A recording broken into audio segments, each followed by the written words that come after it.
Howdy, y'all. Mother Kid here, coming at you from Appalachia. Let's talk about something that's been trending lately. The United Healthcare CEO that got shot in New York. We'll say right here now, I do not support violence. But remember how I've been talking about keeping your eyes open? Time to open them eyes. One thing I've noticed that this is a wake-up call. It's a message. I don't know who the message is exactly for, but we the people are getting the message. These big companies, they hold all the power. Now, sometimes that pushback can go too far. I can guarantee you one thing, though, that struggle's real, and it's the same old story. A small group of people trying to control a large group of people. You know, you've seen it time and time again, right? You're afraid. Afraid that if you stand out, they're going to cut off your paycheck, take away your phone, and shut you down. That's all it takes, right? Just like that. One paycheck, one slip up, and they have you under control.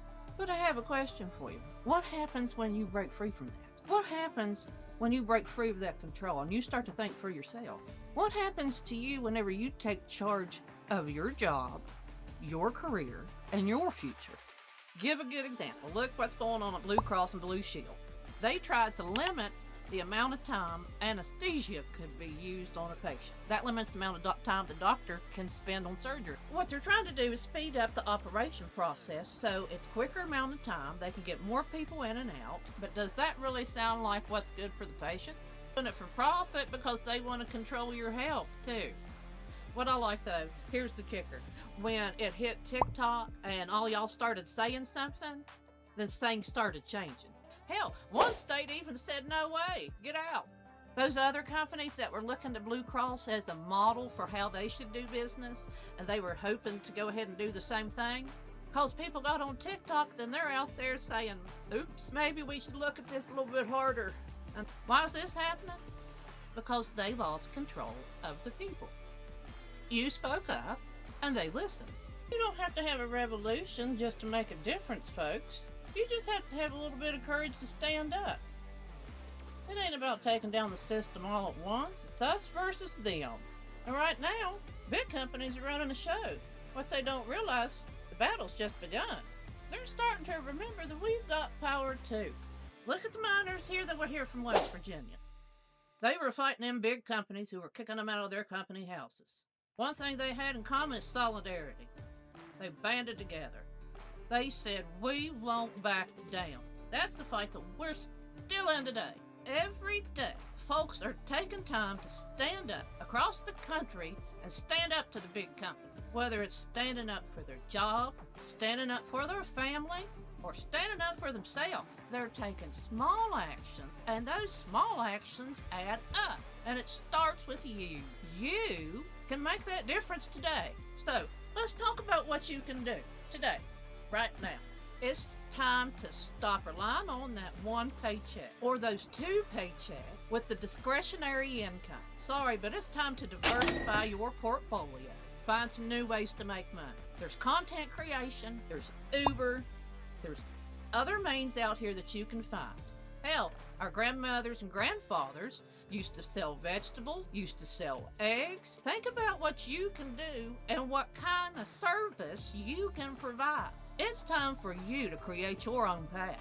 Another way, you heard them at their bottom dollar. I know it's hard to stop shopping at Walmart. It's hard to stop shopping at Dollar General. Matter of fact, start up a Facebook group. Ask people where there is some local stuff to go buy. You might be surprised. When we support these big companies, we're putting the power in their hands. When you shop locally, you're putting the power in your hands, not theirs. Another thing you can do is speak up. Go to a city council meeting. Check and see if they don't offer a city council meeting online for you to watch. You don't even have to do that. Join a group. Find a knitting club. Join a Facebook group and see if they're meeting local. Hell, I started a marching band and we've been going for 13 years. We don't talk about politics. We just get together and have a good time. That's what it's about. It's just about getting together and making sure that we're doing things together and it's moving our communities forward socially. Another thing, take a few minutes to educate yourself. Learn about Web3 or other ways for you to start taking control of your data. There's a lot of information and resources on the internet that are available for you to use, and they're available through that phone of yours. What it's time for us to do is start taking control of our own lives and our destinies. Each of these actions are just small, little steps. They're not big, huge changes. It's the small steps that lead to big changes. And the power is in your hands now. I know the tree of liberty needs to be washed by the blood of patriots from time to time, but it doesn't have to be. It can be watered with our actions. Today, we're all patriots. It's time for you to take the first step. The time is now. Take control, and the future is ours to shape together. And the time is today, because we're all patriots. So take the first step. The time is now. Take control. The future's ours to shape together.